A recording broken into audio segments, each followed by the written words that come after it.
Okay, we're going to get started. Good afternoon for those who are following us tonight. My name is Dr. Willie Miles. I am the president of Dr. Willie Miles Children Foundation, located here in Atlanta, Georgia. Again, the mission of the foundation is to make children our priority.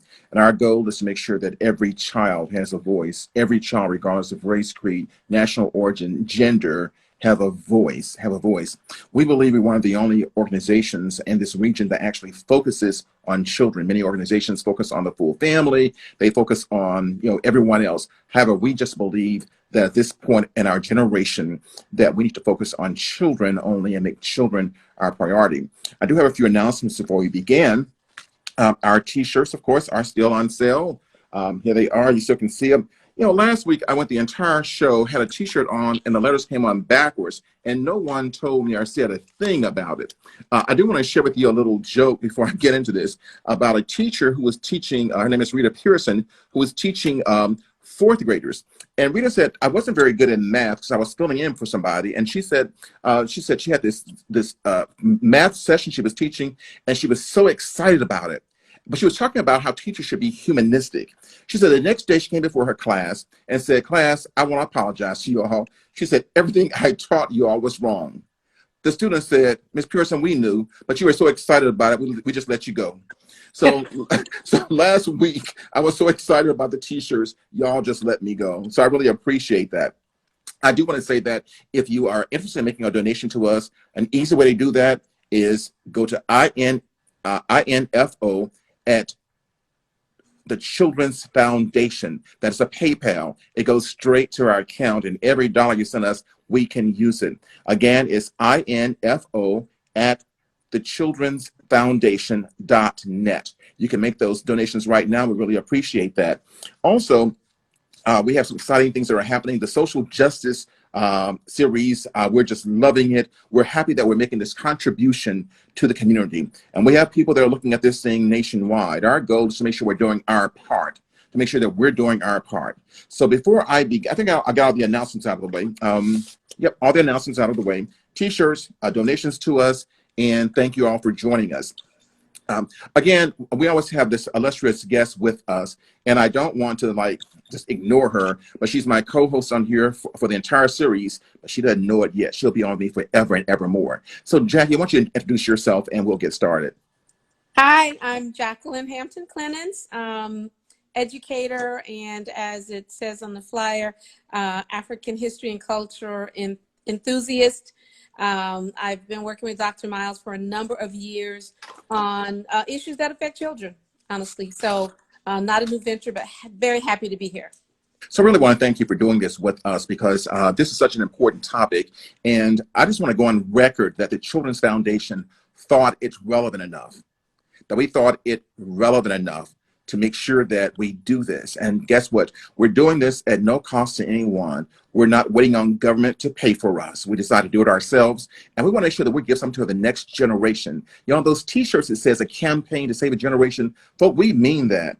And it's amazing. I started that campaign many years ago, and we're still trying to save a generation. Mm-hmm. And our kids are being killed, and we're talking about medical issues. We're talking about the coronavirus. Folk, if we don't help save a generation, and I'm not talking about just a generation of Black children, I'm talking about a generation of all children. Because they're all miseducated. Right. They're all ours. And if one child is hurt, they all are hurt. They all are hurt. So at this point, I want to get to rocking and rolling with our conversation. Jackie, what we're going to do is let's do a recap of last week. Last week was just really awesome. I enjoyed that myself. And once I enjoyed it, I didn't mean I enjoyed, what happened to us. I enjoyed it being able to share it. And when I got offline, you and I chatted, and we felt like we had done something worthwhile for our community.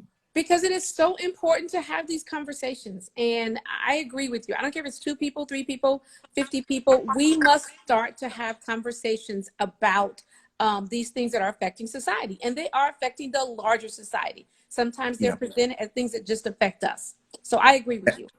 Very happy with that, and very excited about what we're talking about tonight. Most certainly. And we're talking about our social justice series, And last week, we highlighted the middle passage, because we want to make sure that people understand what happened on the passage from Africa to not only the United States, but also Europe. Mm-hmm. You know, it was Europe, the Caribbean. Yeah. exactly. They were All of all it. involved. So it's important that people get the full impact and the full scope of what happened. And Jackie, we talked about last week that we said there was always this controversy about, oh, there were Africans who also sold the slaves, so they're no better than the ones who kidnapped them. And Yeah. our comment basically is what? You know, our comment was that we know that there's some truth to that, but Mhm. nowhere can you say, has it ever been said that the system of enslavement in any other place in the world was as harsh as it was here and through that slave trade system. So completely different. You can say it, but not the same system. Yeah, and exactly. You know, we talked about slaves who were in Africa. They were there for debt. They were and they were called slaves, but they went home in the afternoons. Right. They went to their And it families. connects to what we're talking about today, which is the human element was maintained. Yes, exactly, Okay. exactly. Yeah. It was they were enslaved for something owed, Right. Right. but the enslavement in America was not for something owed. No. It's It was completely not. right. It was not enslavement because It Africans wasn't were in paying in debt debt. to America Exactly. and or Right. Europe. Right. It did not extend to multiple generations. You know, Right. people were not just consistently born into this system and denied human rights. So not the same. Exactly. Well, the Middle Passage also, we calculated about 8 million people died along that route, down around that Mm-hmm. the route, Mm-hmm. which is called the Middle Passage. And we talked Mm-hmm. about also how it was horrible. So, Jackie, I want to show some visuals so people can see exactly what we talked about. We talked Okay. about these were the ships that the people were on, Mm-hmm. and there Somewhat were innocent from the outside. I'm can't wait to you show the other images of what it looked like in the inside where the Africans were held captive. So right, but there were yeah. many of these kind of ships. There were many of these ships that were coming over to get Africans, and it went on for many, many, many years. But this is what Centuries. the inside of the bowl looked like. I think I have this one. Yeah, this one. And Right. what you're seeing here, what is this, Jackie? These are bodies, aren't they? Those are bodies, and sometimes if people don't look closely, they don't realize that these are human beings who are packed like containers or like inhumane objects packed Well, together. And well, they as you were pointed considered. out last week, dealing with all of the elements that go along with being human excrement and disease and all of these things just existing in that, what was it, a 3-month passage. Yeah, it was a 3-month passage from Africa to these shores. And the amazing thing about it is that, you know, we're talking about 8 million lives that died. We're talking about some was mutiny, some took over the ship, some actually died on the ship and they were thrown Jump. overboard to feed the sharks. Right. And so what you had were people who was on this ship. I've shown you that visual, but this is the one that's most impactful to me. Yes. This Yes. is how they were stored. Right. And I use the word stored because they were Because, considered not human, and you store sacks of flour, you mhm. store sugar, and that's what they were seen as. They were Literally seen as placed on a shelves in product. case people aren't sure. So you've got feet, and then those are shelves that you see in between. They were placed on a shelf. As you can see, there is no real space there. It's barely room for their feet. So your face is literally, looking, or there's a shelf right over your face, probably touching your nose. And truth be told, Dr. Miles, this is not something that most of us can even imagine today in Well, reality. of course it can. You know, people have problems sleeping in their beds. I mean, you're talking about claustrophobia. You're talking about being that close to someone who may be sick. Not only just sick, but what about those who died right beside them and Right. they stayed there for weeks before they were actually moved out? And just You know, the inability to move. I mean, exactly. how many of us could sit anywhere near still for that amount of time? Just But the interesting not being thing, able to move your arms and legs as you wanted to. right? Yeah, but the interesting thing about that is that, you know, they were in their own feces, their own urine. It was, you know, and I can't. I say this. I want to emphasize it because I don't think we really get the full impact of this voyage. And Mm-hmm. as we kind of like say sometimes, it wasn't a cruise ship. There was Right. nobody hanging along the deck side saying, "Look at the water and the sunshine." I'm talking about these were human beings. These were human beings who were transported to a place they know not where they were going. But not only were they human beings, Jackie, but they were children. Right. Men, women, and children. There were children on that ship. Without regard for treatment.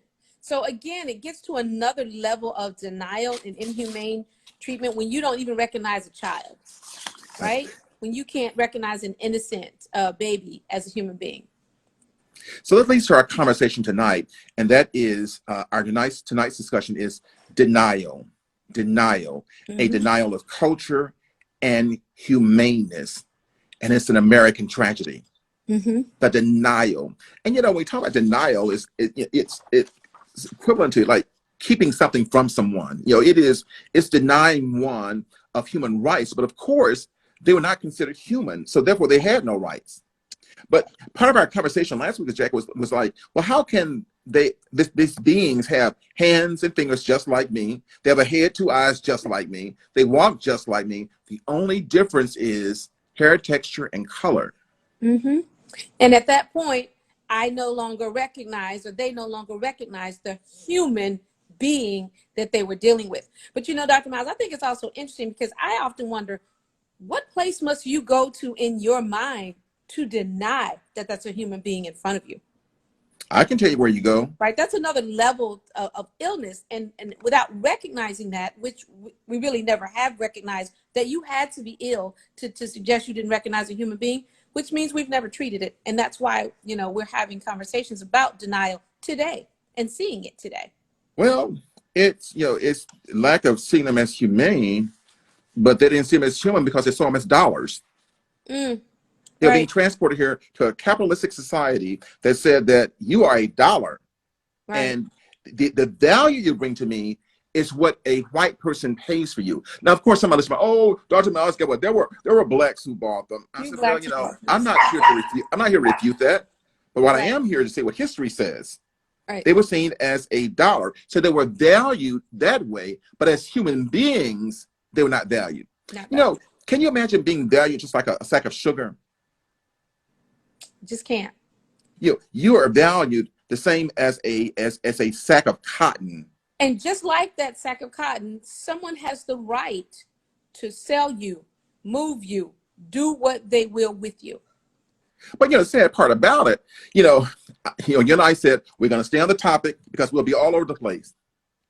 But that is still happening today.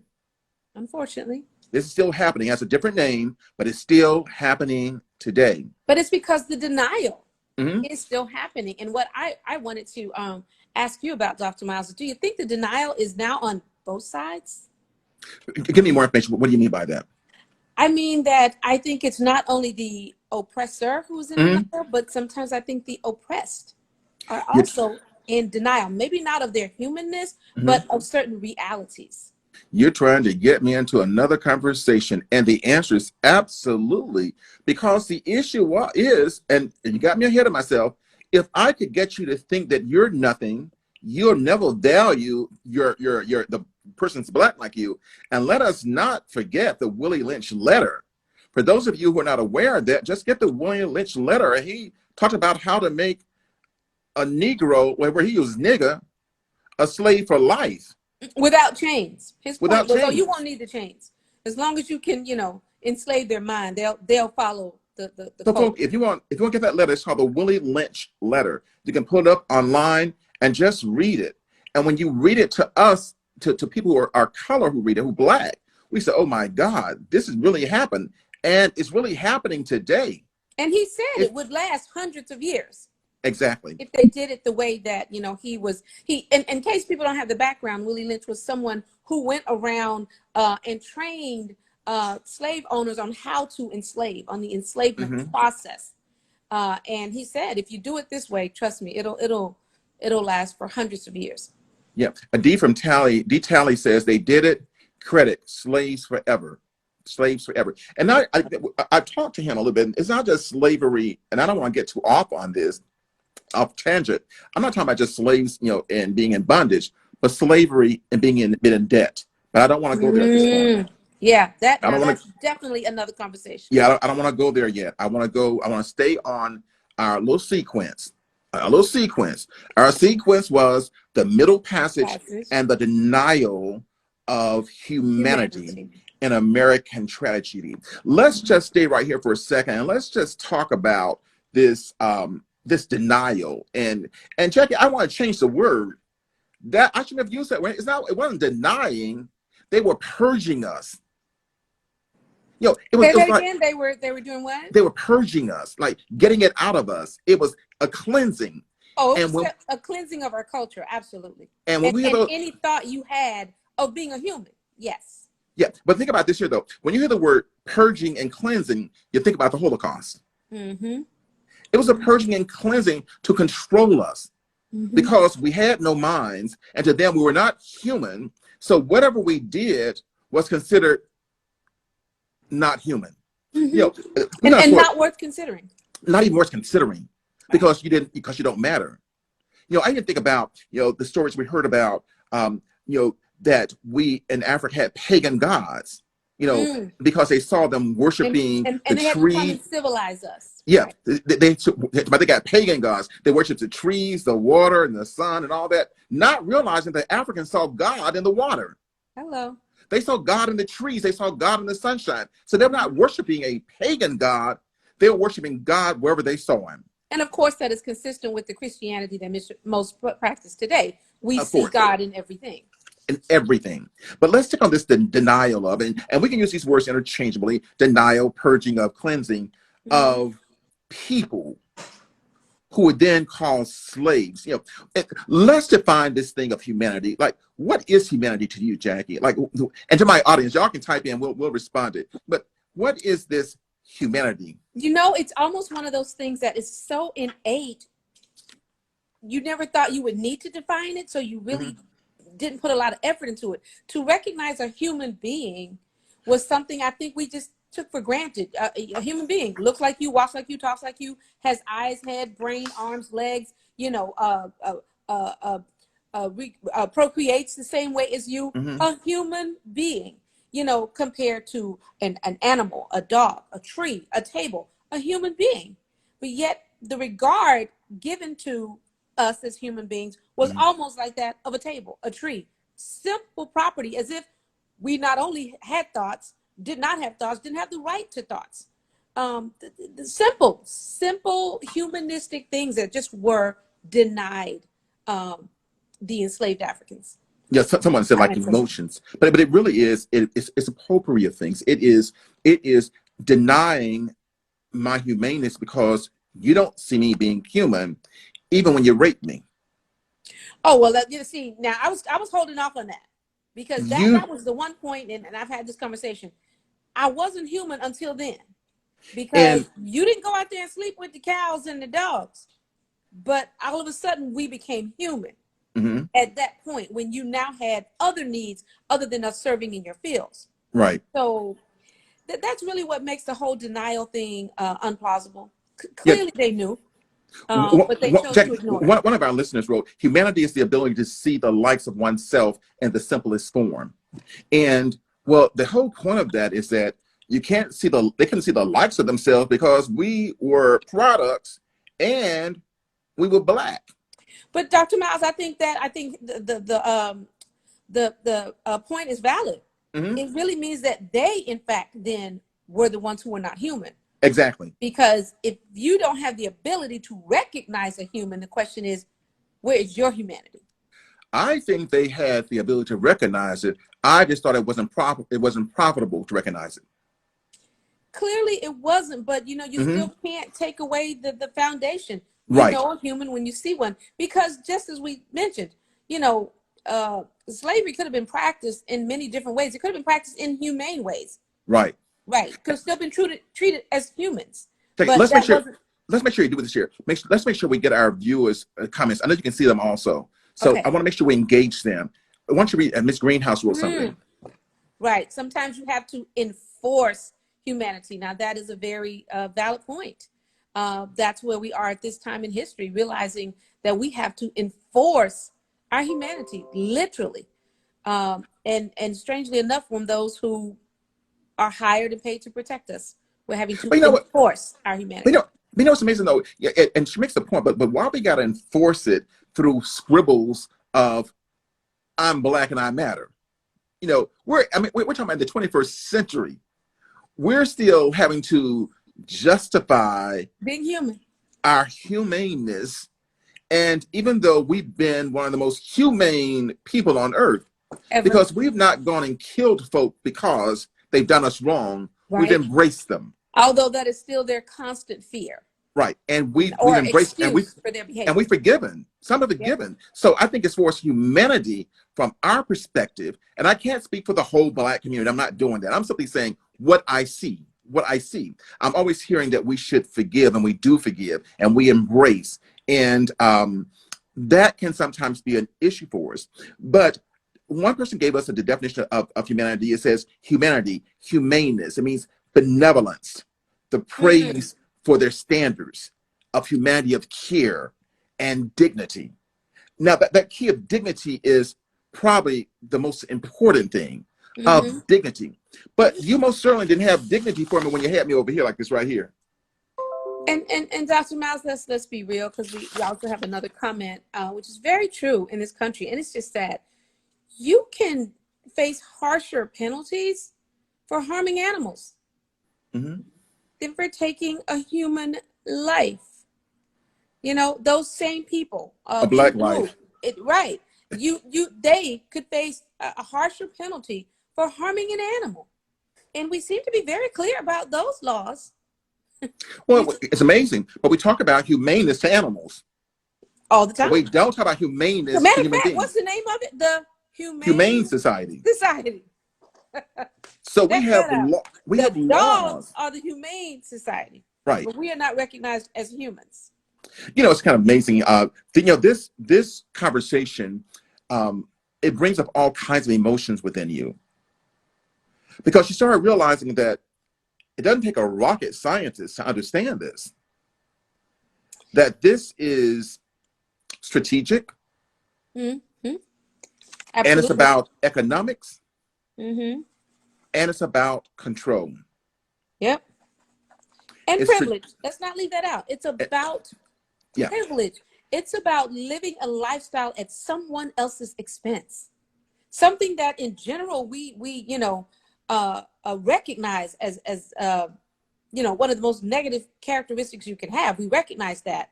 But so often either we ignore when it's happening or we deny that it's happening. But that's what it is. And hope that no one is intelligent enough to know that it's happening. Well, I tell you what, we keep leaving all children, as a matter of fact, to be educated in these in very false and incomplete ways. That's working. Well, that's kind of amazing you went there, because I have a whole list of the category of denial ofs, and the topic was denial of humanity and humaneness and benevolence and love and dignity.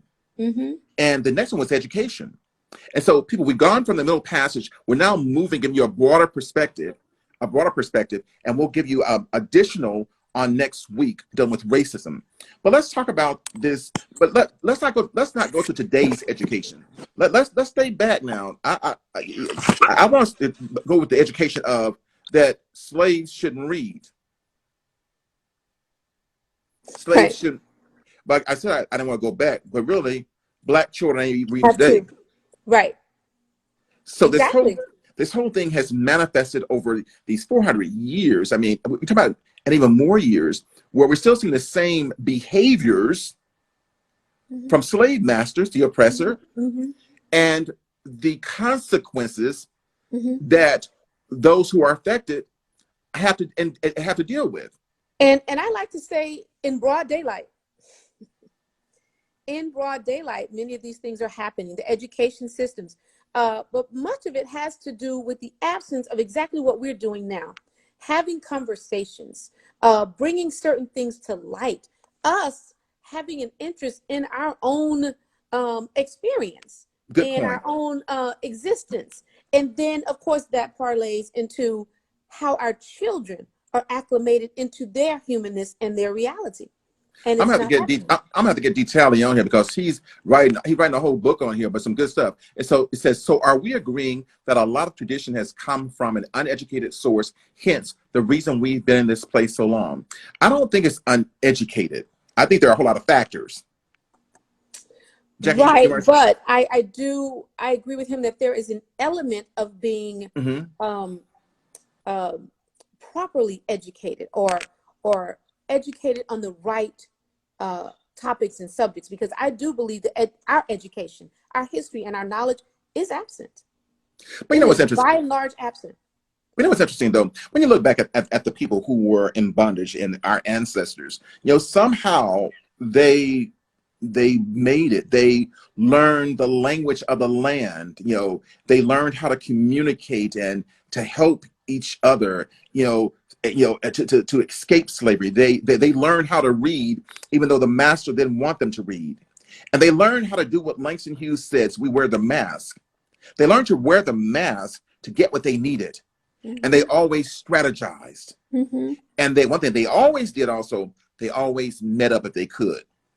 Of course. Based on a collective need to survive. Mhm. And so the appearance of that need no longer existing is why we're not seeing that same effort today. But Um, I want to comment on that. It's kind of interesting because I've been doing this for many, many years, and when think about, I used to run the rites of passage programs on Saturdays, and I would always have a competing brother who wanted to have a basketball team. And so all the boys want to go play basketball versus learning about their culture. To think about this, Jewish culture says that you are going to yeshiva every Saturday because never will it happen again. Jewish children go to the temple and learn Jewish history. and play basketball afterwards. But we were told, though, that that's in the past. Mm-hmm. Get over it. You can't Mm-hmm. keep living. We ain't slaves no more. I Hear don't it know every day. what part of these United States they live in. Right? Same. And hear those comments every day. The sad part is that we hear them from people who look like us. And I Exactly. almost understand people who don't because they're not experiencing it. But when you hear from people who look like us, speechless. I mean, what do you say? Well, but what's interesting though is that when you hear from people who speak like us, you wonder who told them the stories. I recall my parents telling me the story about how we got over. I recall my dad telling me the story about the sharecropper and all that. But see, what happened? Our people started having babies younger, and children started having children, and the stories never got passed down. Mm-hmm. And grandma was, I don't want y'all to have the struggle I had. So Right. let's And the just move. desire to be like our oppressors removed our desire to know our history. And that again is prevalent today. And depend upon a system that oppresses us to teach us our history. Right. Which is, I mean, think about that. Which is another story. Yeah, I always like to say, since when does the lion send the cub over to the giraffe and go, hey, can you teach him how to be a lion? I mean, it just doesn't happen in anywhere else but with us. I gotta breathe for a second. It just doesn't. It's amazing when you think about it. Who does that? Who does that? Who does it? Who sends their, offspring off to someone else and say, hey, can you teach them how to be what you don't even know how to be? Can you share with them knowledge that you don't have? Just think about it. Well, it is, and we just got to education. I got a whole list of others, but the Well, education is really one of the bigger pieces. When we start looking at this denial of culture and humaneness, we're talking about the humaneness in education, about the miseducation, right, and why is that important to maintain the status quo? right, It's critically important. right. And we also allowed education to only be about reading, writing, and arithmetic. I mean, we accept that every day. But no education functions as reading, writing, and arithmetic. It functions in a culture. And the Well, cultural piece has been removed. I'm trying not to go there because we're still on the same issue that before integration, those things were taught in our neighborhood schools. Before Right. We integration, knew we needed to know, we and knew those we kids taught had to know us. that stuff. So, it's like we had two agendas. We're going to teach them what the books say, but we're also going to teach them what life's going to do to them because of their Right. blackness. That Mhm. that that I don't care how much education you get, your blackness will always be there. And you'll always be judged by your blackness, not by what you maintain in your head. And we're going to teach them that we have overcome these challenges before, which is why so much came out of that time and so much progress was made and so many firsts and milestones took place because we were taught that we could overcome. We were taught to break down those doors And we and had to open those overcome. doors. Mm-hmm. Right. But now we really just kind of want to be happy sitting by the door, right? If I could just be there when they, I'm fine. But it's not working. But what the other part too is that we have to part of this denial has caused us to be where we are today. This denial of culture, this denial of humaneness, this denial of spirituality, this denial of family and life values, and that I deserve what you deserve. I deserve what you deserve. And but all this, you don't want to get into the conspiracy theory, but all of this is by design. Yes. Someone has to be I have like. a question for you. Mm-hmm. I have a question for you. Do you think we're on the edge of losing it? Losing, like, give me some. Losing our knowledge of culture, our history, the African experience in America. Do you think we can lose it if conversations like this are not growing? Well, I can tell you one thing. In this recent year, I've seen more Black folk look for some answers. So I think that these situations are causing us to take a look back. Right. Even if you were to ask children, I mean, in high school, like last September, I asked them, does racism still exist? Black kids, they said no. Of course. That's did you forget? Did you not get the memo that in 2008, when Obama was elected, we were post-racial society? Well, I don't want that memo because it's a lie. Right. You may as well join the Willie Lynch letter with that one. But that's what those children heard. And that is why, we have a hard time teaching our history now because our children don't want to believe it, don't want to accept it, and just don't want to talk about it because they live in a post-racial society. Talley says that they got us when we were more driven to be like them rather than embracing our culture. Exactly. Well, there was always a move to be like them. Yeah. And I just want to say that as we frame this, we have to keep in mind the denial of. The denial of is what's causing the behavior we have today. Now, we may be talking about a lot of things that are happening today, but it's the past denial of the humaneness that is causing this. When you just by people, perming hair and getting blue lens in their eyes and blonde hairs, and it's like. Yeah, you're actually talking about a double-sided denial. You're talking about the denial of our humanness by Mm-hmm. those who would oppress us, and our denial of the fact that we have also abandoned our culture. Exactly. Mm-hmm. We've abandoned it. And because we saw it as being something negative. Mm-hmm. But all you got to do is look at history, and the history says that those who value their culture never repeat the same tragedies. Mm-hmm. Mm-hmm. I said we're also taught by everybody. Let's forget that stuff. Let's forget it. It raises the question, where do we begin to reclaim and recapture? Where do we begin to stop our denial of where we are? What is it? We have the campaign to save a generation. And I've had this campaign. I've started and stopped it for over 30 years. Okay.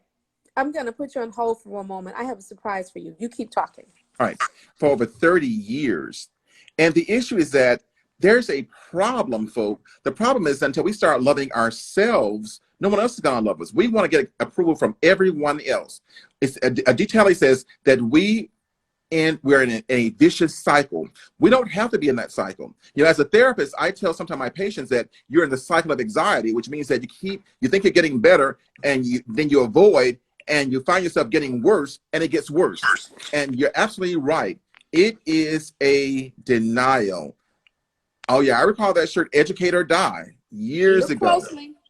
The campaign to save a generation. This shirt is what? More than 20 some odd years old. This shirt was created by my children are 22, 23. This shirt was years before them. Okay? So, yes, this effort is not new. This effort's been going on for quite some time. Oh, I didn't realize you said, I forgot about that shirt. Educate or Die. Yeah. Campaign to It Save a hangs in my Generation. laundry room. It's very present all the time. Miss Greenhouse, I don't know what her name is, Miss Greenhouse. It says Greenhouse. No, it's a Mr. Mister. So some people have no idea what the Black Lives Matter March voice is all about. Some people are in denial. Good point. Yes, a lot of people are in denial. Again, on both sides, which is perplexing. And of course, there's always the argument that all lives matter, right? Which we constantly agree with, but all lives are not being slaughtered in the street on a daily basis. And I don't know how anyone misses that. I don't think they miss it. I think they want to minimize the impact. And Denial. I don't think we should even entertain it. Right. Right. It is we should not have been wearing banners saying we matter, first of all. And again, I think that's something we need to study, because the statement Black Lives Matter is said to those who choose not to recognize that Black Lives Matter. And I really do believe that we're going to have to put forth effort to come in-house, start inside, and make sure that we know Black Lives Matter and then behave accordingly. Right. Well, I'm not going to get on the Black Lives Matter bandwagon right now. I'm going to, but all of that is really part of this denial of culture, humaneness. We dealt with the education on the surface. Now, I want our listeners to understand, our goal is not to go so detailed. We're giving you surface information, because there's no way we can summarize this whole 400-year history in 4 hours in 4 weeks. It just can't happen. But our goal is to whet your appetite. So maybe you want to start having study groups in your community. Scratch the surface. Maybe you want to start telling your children about our history. Maybe as they're playing 1 hour of their Fortnite games, they have to do an hour of African history. Maybe we start collecting some books that help us understand, in your home. Give us the title of it. This is Stolen Legacy, a very, popular book, easy to find in many different places, that has some of those conversations and the histories behind that start even before slavery, the enslavement period, I should say. Okay. Go ahead. Yeah, I said, don't just throw books at us now. You got to give us the name of the book and the author. I'm very familiar with it, and it really is an awesome book for your high schoolers, and it's an awesome book for parents to do studies with their children. Yeah, so what's important about this particular one, as you see, it says Greek philosophy and stolen Egyptian philosophy. So often what people do not realize is that what is claimed as new or European is actually African. And so this is a great place to start with Stolen Legacies, because it talks about that. You must understand who you were before you were put on those vessels. Who were you before?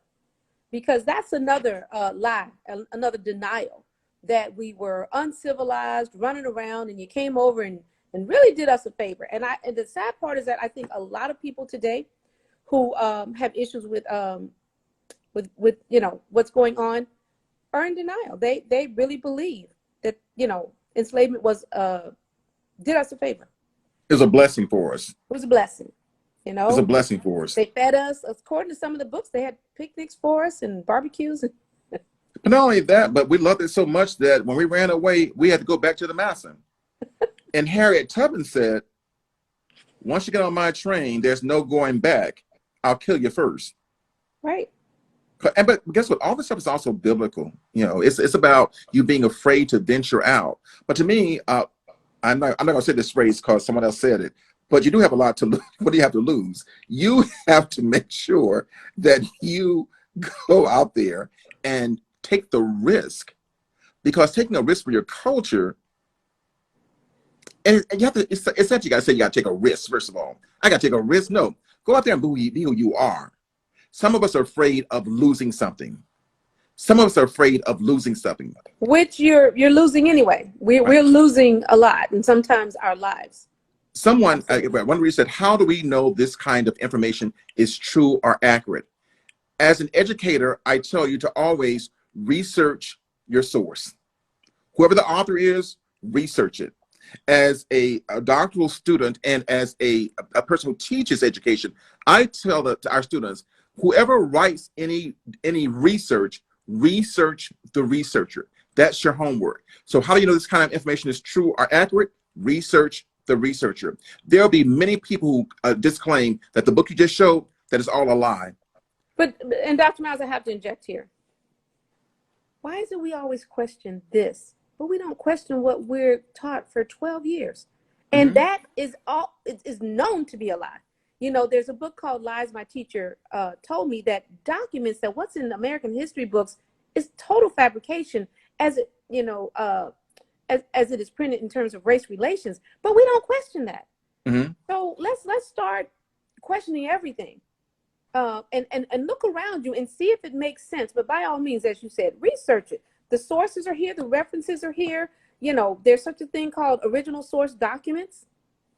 Yeah, I'm going to respond to this person's the person's chat here, but there's no picture of them, and it says this is often described as bad or imprecise info. How can we defend it? Well, we're not going to defend it. You're intelligent. And how do you defend American education? How do you defend anything that we see? And that's what Jackie is saying. Why is it when it comes to Black people, we got to always be on the defense? We got to defend ourselves because we're uneducated and because we're stupid and because we make stuff up? The answer is no. Well, let's also ask the question: is what they're teaching you working for? Is it working for us? As a not just a generation, but historically. I mean, do we think that the same people who practiced slavery, taught it to their children, practiced lynching, used it as a picnic, made postcards out of it, do we think they just evaporated and went away? And if so, then why are we seeing people who look like us dying on the streets? No weapons, no nothing, hands behind their backs. Why is this? I mean, some things you just need to question. So why is it happening? Let's Well, start there. the other thing, I'm staying on this person's comment. I don't have to prove anything is true. Just read his story. Just read their history versus our history. And I'm not sure the person is Black or white. It doesn't matter to me. The question is, why, when it comes to Black people, we always got to defend truth. But nobody ever asked, what about As if the we were the American ones who truth? perpetrated lies for 400 years. As if we were the ones who did not recognize human beings for 400 years. And to a point you made earlier, not only did we recognize it, even when we had a reason to want to attack, we did not. Right. We have not. But yet it is us, we who are questioned on anything we would write. But yet those who oppressed you, which you do know you were, that people of African descent were oppressed and enslaved. So It's that's like, not just in America, that's around the world. You know that for a fact, but yet you still trust the person who did that. well, it's like interrogating the victim. Right. You're going to you're going to tell the victim Right. And why were you to attacked? defend. And that's what happens in this country. It's always those who are victimized are the ones who have to defend. So I got to be a victim and defend. And nobody ever questions the perpetrator. Nobody ever questions Questions the or oppressor. studies the perpetrator. I mean, we're constantly studying, people of color. They do this, they do that, but we're not studying those who don't recognize a human being when they see one. Where's that study? Where's the miseducation of the non-Negro? Because Well, that's what we're dealing with today. well, Carter G. Woodson wrote that book, The Miseducation of the Negro, The Miseducation. Right. And And I recall one thing in his book. He said that we're just so messed up that for Black people, you don't have to create a back door. They'll create one if it doesn't exist. right, right. And that again is also part of the Willie Lynch theory. He And says it's you won't have to, yeah. and it's part of the denial. Right. Everything we're talking about is part of the denial of culture, of humanity, of education, of family. Let's go quickly to the denial of family because we have about 15 more minutes, maybe not 15 more, really about 10 more. The Mm-hmm. denial of family. Let's talk about what family life was like. Well, Was I there a family? mean, for the enslaved Africans, there was no such thing because family was Right. not recognized. It wasn't respected. Marriages were not respected. Clearly, children were sold away from parents at any age. So there was no recognition of family, while their families were recognized and intact. And it went so deep, which is interesting, that even if the child was their child, had their blood running through their veins, their Hmm. system, as you said, that economic system said, I will deny that child and put them and enslave them. So we're Right. enslaving our own children now. That's another level of illness, don't you think? You enslaved your own child for money. But This those are the ones we issue, trust. We don't yeah. question anything they write. Let's read that book. I think it's, and I'm not going to draw myself into a conversation, but I think it's so interesting. My son once told me, he said, Dad, he said, when you start doing these Instagrams, you're going to have trolls on it. I said, what do you mean? He said, you're going to have people on there who are actually planted there to get you off the topic and always question you. Mm-hmm. At this point, I think I have a You troll being on here, trolled? and I'm not going to entertain it. Let's keep it moving. I'm going to keep it moving. Right. Denial of family. You're right. There was no family. There was No no family. recognition of family. I read also. I read that that the African was sold by how many children he could produce and for future. So they say, I'm gonna sell him because he can produce 15 children in a year. Mm-hmm. 15 15 more children. slaves. So if you got 15 every year, that's 30 people. I mean, so you're right, there was no family. Mm-hmm. The family was massa. Mm-hmm. The Right. family was massa. And And to this unfortunately, day, we're still making those connections. In fact, as you know, Ancestry, DNA, and things like that are the first opportunity we have to connect to that distant family right, because it was denied. Names were not intact, and of course, birthrights and things like that just ignored. a denial of culture and humaneness in Now, I American want to tragedy. change your D word here. It wasn't Okay, just a denial; it was a destruction a destruction. Okay, of culture. good point. It was A a destruction. deliberate destruction of culture. It was part of the plan. It was part of the plan. You couldn't have your A, name. You couldn't use your language. Your name was instantly changed. And let's think about that, guys. That's where self-identity starts, with your name. well, finally, my mystery person asked a great question. What's the solution? Well, I think if you're really interested in this topic, you ought to have some. And it starts with these kind of conversations. That The was my solution, answer. I think we already know what the solutions are. The We know what the solution is solutions real are. education, to know your Exactly. history, to understand what happened, not from one perspective. I mean, honestly, it's something we really should not be disagreeing on. It happened. We all know it happened. So education, but real education, is definitely part of the solution. But you know what's amazing? When somebody said, what's the solution? That's that's really part of this education. Right? It's like a challenge, as if to say, We well, it we can't know be what we know fixed. what the solution is. We know what it is. But Mm-hmm. it's about power and it's about access.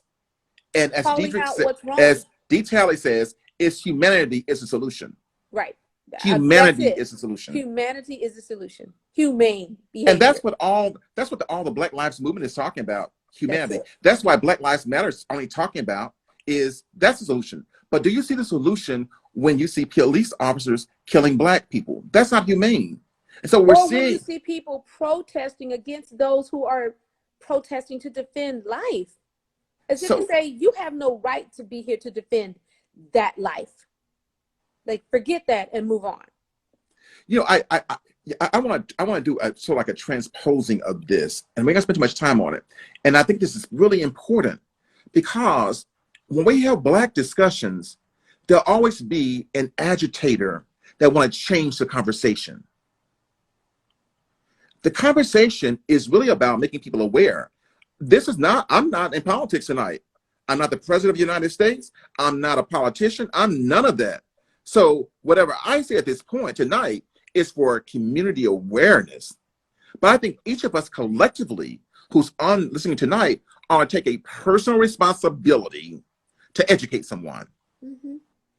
I like what D. Talley said. Humanity is the Is the solution. solution. I love that. I think that needs to be on our shirt. Humanity is the Yeah, solution. humanity is the Because once solution. we recognize each other as human beings, the problem is solved for Well, you know, it's everyone. funny thing. And it's not just each other, it's in others. But see, for others to recognize us as human beings means they lose something. Someone has to be the one where the profit is made off of, the least valued person. But again, see, I think that's the miseducation of the non-Negro. And we Hmm. don't, again, study that. They are Right, miseducated. They have been taught a bunch of lies exactly. about And they who bought we the are, lies. about who they are. You know, there's just so much history in this country. You know, it's amazing. Like, when you talk about the White House, the question is, who actually built the White House? Right. Who Who actually built who did DC? all the discoveries here? Right. Yeah. Who who you know, the history is just phenomenal. I mean, Mhm. and half of it is not secret. It's just that's not taught. Right. And we're depending upon the wrong institutions to teach our children their history. And The schools are not designed to teach our children their history. we don't question the history that is and is not taught. We don't question it. We just accept whatever is given when there's obviously deficiencies in it. Exactly. Exactly. Yeah. But I'm really excited that we're having these kind of conversations, and we're going to continue having these kind of conversations. But I want to end by saying those who are following, don't feel you have to justify anything.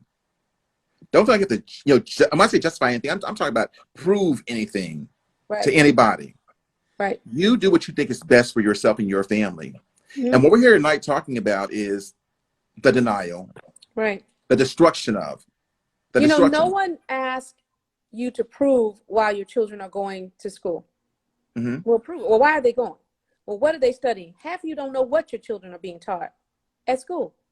But the minute you try to teach them something of self-value, let's just call Right, it that, self-worth. Oh, right, is that legit? Is that good? Is it true? You need to question why you're questioning it. exactly. But I think also you must do what's best for you and your family, because at the end of the day, that's what it's really all about. It is about Black people understanding their history, not reading his story, That's right. understanding our history. And guess what? Say what you want to say. Who could come into this country of 400 years of slavery and civil rights movement and still outdo the oppressors, Right. out-educate them in their own terrible system? I Mm-hmm. mean, who can survive it? Right. So we know that something is special about us. Mm-hmm. We know that there is something good in us. Mm-hmm. We survived it. And Now, you don't have to put effort into keeping something or someone down if they're already down. right, And a great deal of effort goes into putting down, destroying, killing, right. and keeping people of color oppressed. It's just, I mean, and it's institutional in all of our institutions. I want to cover the last one. Jack, I want you to start on this called life value, the destruction of life value. Wow. That's a very good topic because as we talk about the campaign to save a generation, we have to realize that we now have multiple generations Hmm. of young people of every background who have seen the life value of some groups not be equal to their own. And Right, I think that's why these things are happening on our streets and with our officers, because these officers were not taught the life value of all humans. right. One thing I don't think we get is that they believe they're right. They believe what they're doing is okay and right. So where do you get that mindset from? That's what we're And not asking the right questions.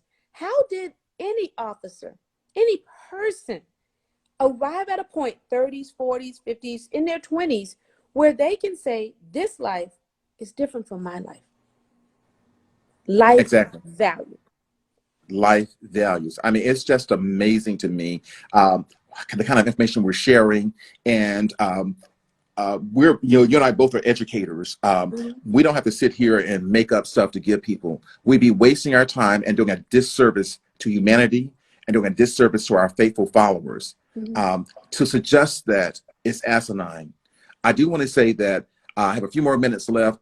I really want to thank you all for actually tuning in with us every week tuning in with us for our social justice series. This is the second week of the series, and we have 2 more weeks. Now, I want to share with y'all, we are not trying to educate you fully and get you a doctorate degree in Black history in 4 weeks. That's not happening.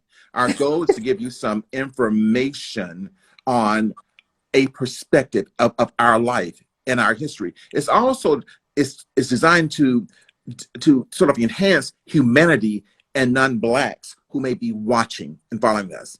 It's and life in America, because as long as America has these issues, we're not the America that we claim to be, and we're certainly not the America that the world has seen us as. That's just not the case. Exactly.